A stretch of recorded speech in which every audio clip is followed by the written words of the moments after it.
Well, hello everybody, and welcome to our post-game meal. He's Wolf, I'm Tunch. We are live at the Rooney UPMC Sports Complex on the South Side, and this segment... And it is a Victory Monday. It is a Victory Monday. It's brought to you by our good buddies at J&D Waterproofing.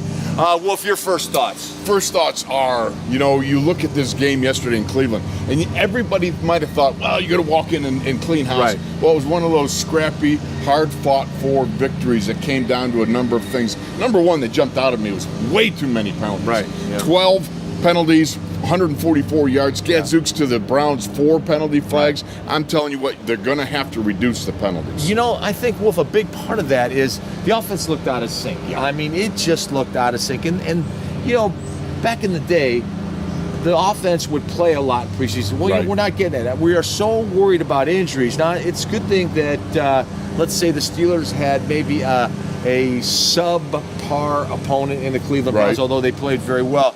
But you could see the fact that they were out of sync, whether it was Martavis Bryant, whether it was Lev Bell, even Ben.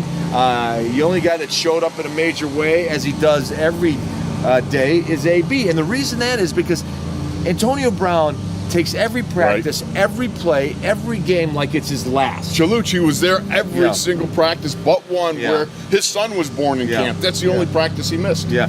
So let's talk a little bit about Le'Veon. He looked out of sorts. And you know what? Yes.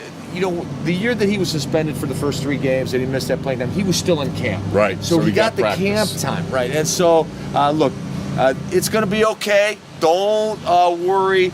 The offense is going to start clicking. Let's go to the defensive side. How about T.J. Watt and Anthony Chickolo? Yeah. 7 sacks. Right. On the defense, they had 7 sacks and they had 8 quarterback hits. Right. That's 15 pressures, hits, sacks out of the 30 attempts. That's a high velocity, high octane defense. You know what was interesting?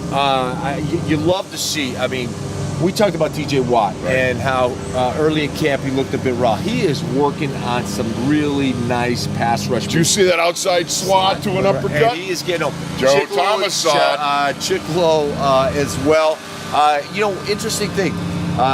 Cam Hayward said that the secondary, their coverage gives those guys a split second more to get after the quarterback. Just that heartbeat more that they need to be able to get to the sack. So you talk about those two things working hand in hand, and the defense, I think, is going to be a lot better than it was last year. So think about this. It was a game of 2s. Jesse James had 2 touchdowns. Right.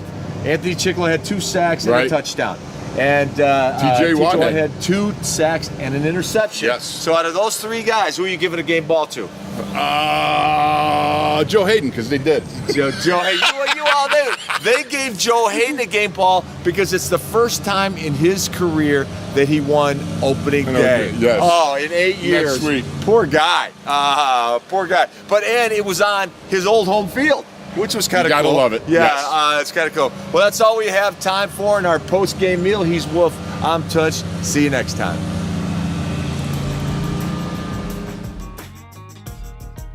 Hi, everybody. I'm Craig Wolf. What are you opening the bottle of water while we're doing TV? Well, I'm wetting my whistle so I can do it. What you got to do. Who are you?